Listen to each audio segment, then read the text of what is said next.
Hello and welcome to another video today brought to you by Marcus's Corner. I'm Marcus Boston. Yes, I know it has been a while since I put up a video, and that is because 2019 has been very busy for Renee and myself. But I will be back hopefully within the next upcoming weeks with a review from Jamaica. Renee and I are going on we've got a trip for business and a little bit of pleasure, and we've got to go to Jamaica on a conference. And so we will be in Montego Bay, and I will explain it and talk all about that.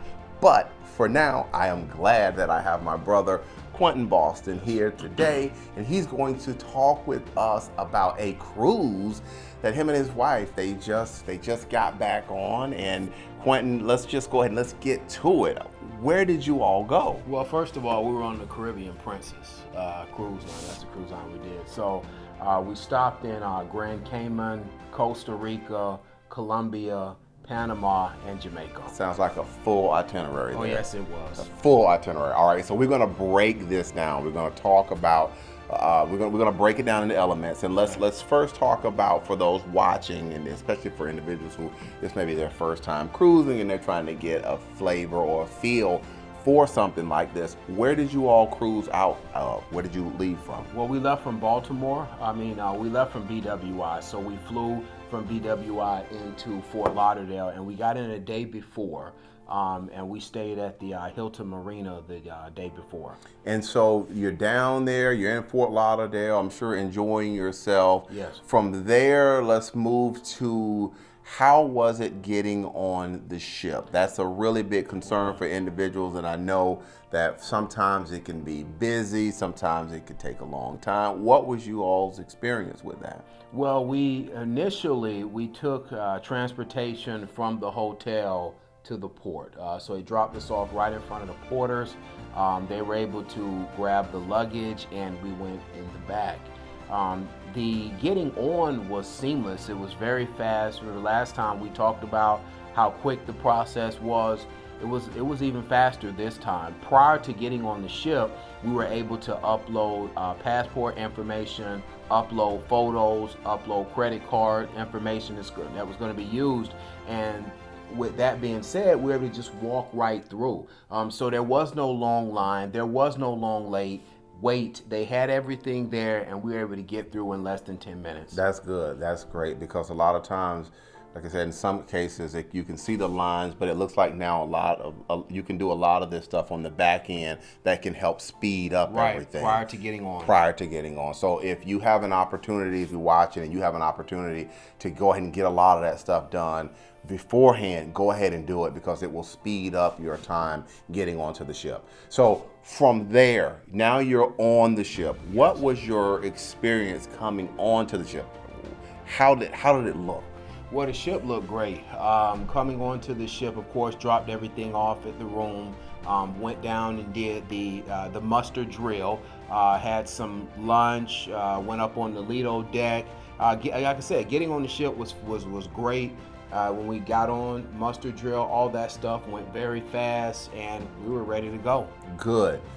And were y'all able to eat a little bit beforehand, or what was that experience like? Yes. So like I said, once we dropped everything off at the room, we then went upstairs to the Lido deck. They had everything decked out, buffet style, and then they had things marked, different food, meats, fruit, vegetables, whatever you wanted was there. Where did you all stay? Well, let's talk about your stateroom. Was it a balcony? Was it a suite, window? We were on a balcony. We were on a balcony. So it was standard balcony, pretty good size. But that's what we did, a balcony. Was there anything that was out of the ordinary with this room, or was it pretty much standard? Was there closet space? Yeah, it was pretty much standard. I thought we had a good amount of closet space. The past cruise we went on before, we were in a suite, so it was a lot different, a lot bigger space, more space. But for the balcony, it was really good. They had a lot of closet space, so it was good. Good. And from moving on from your stateroom, let's now talk about the food. Okay. Let's talk about the food. What was your experience on this cruise with food? Okay, so there was a couple of things. All right, the Lido deck was outstanding. The food that they had was great, buffet style, excellent. We only ate in the main dining twice. And how long was the cruise? How 10 long? days. 10 days. Okay. So One of the problems with the main dining, it took too long for the food to get to us. So I thought that was an issue. My wife is a vegan, so as far as having different options for her in the main dining on the first night. When we got there, she asked the head waiter and then the waiters, could they help out with some of the food. They were able to bring some stuff over, but they were talking about things that they could not do. We had not heard that before on a cruise that we were on in regards to what they could not do.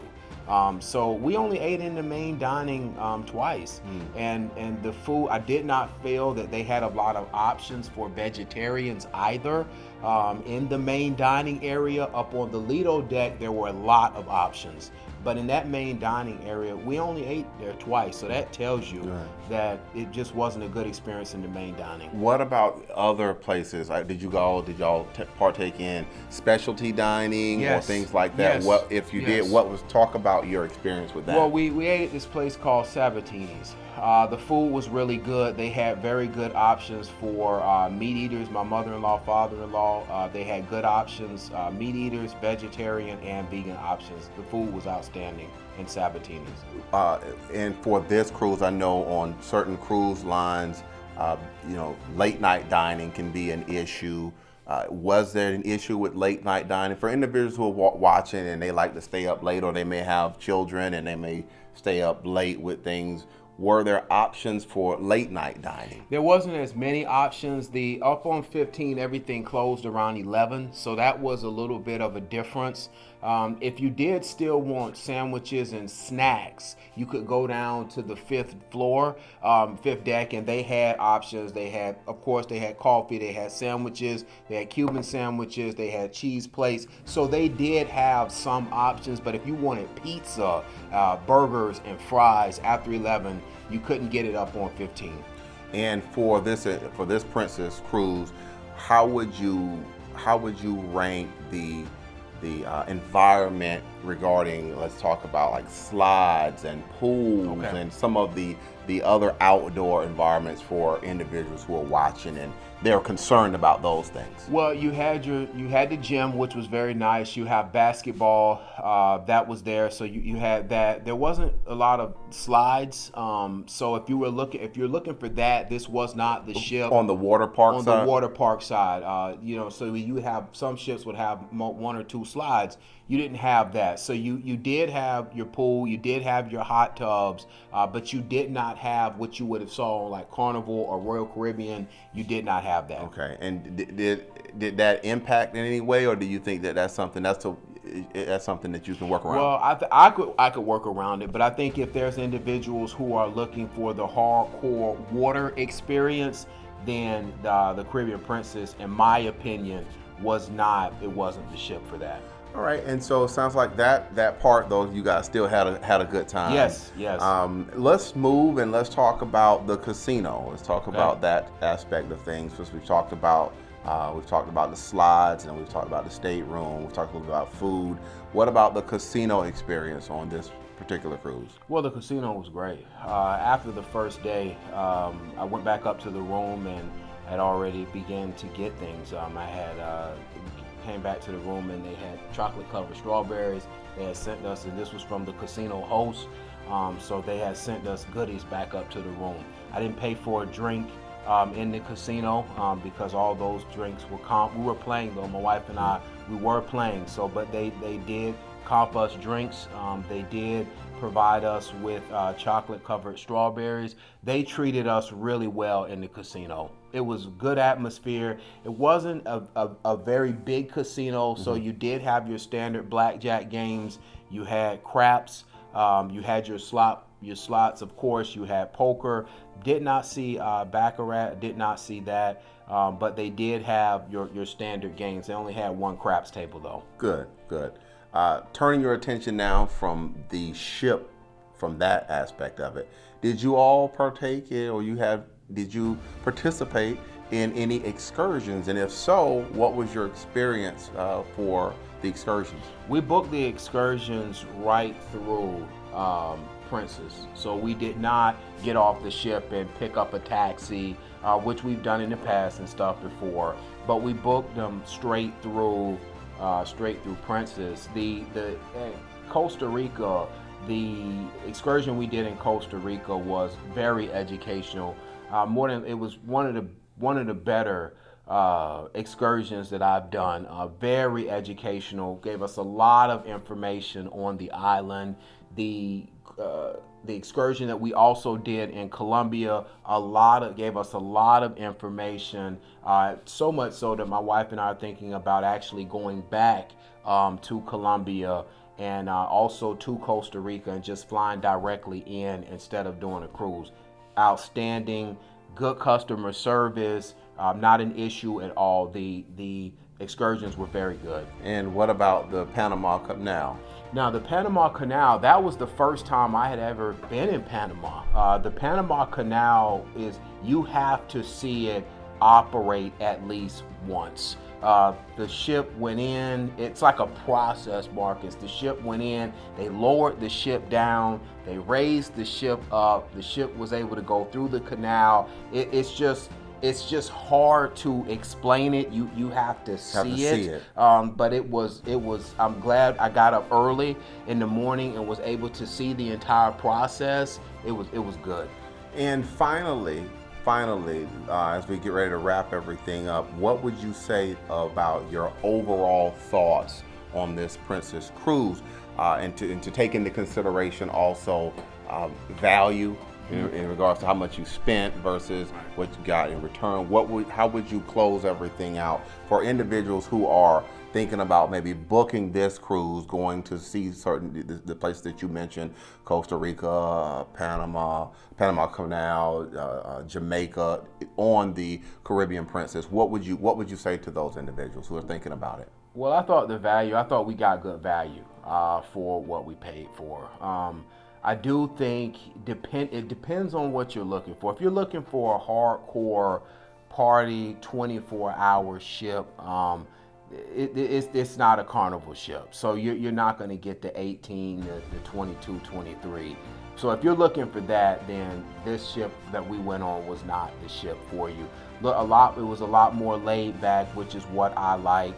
I thought we got tremendous value. Like I said, I would give it an 8.5 or 8 out of 10.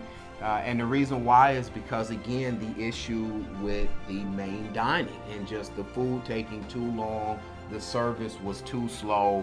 But outside of that, it was a very good, very, very good trip. And also, really quick before we get out of here, I know you had also mentioned really fast because we got a couple of minutes left, about luggage and getting off of the cruise and getting off the ship and things like that. You want to quickly talk about that? Yes. So coming onto the ship, we flew Southwest going down. So I got hit with the $75 fee because my bag was overweight. Been working out and stuff. So when I grabbed the bag, I just didn't think that it was over, 50 pounds. But the bag was over 50 pounds. So we ended up, working out. So we ended up booking through Princess at the end of the experience. So by booking through them, they took our luggage prior to us getting off the ship. Therefore, I did not have to worry about the bag fee because the bag went from the ship. The next time I saw my luggage was at BWI. When you were getting back, yeah. Yes. So, all right, Quintin, well, thank you for coming in and talking with us today about your experience with Princess, and this was the Caribbean Princess, yes, and sharing your views. And so thank you so much for that. And for everyone else, stay tuned. Like I said, I'll be back and I'll give my thoughts also on Montego Bay, Jamaica. That will be the next, video that will be in Marcus's Corner. All right, again, I am Marcus Boston. Thanks to my brother Quintin Boston for coming in today and sharing his thoughts on his latest cruise, that he and his wife that they went on, and we will see you next time. Take care, guys. Bye-bye.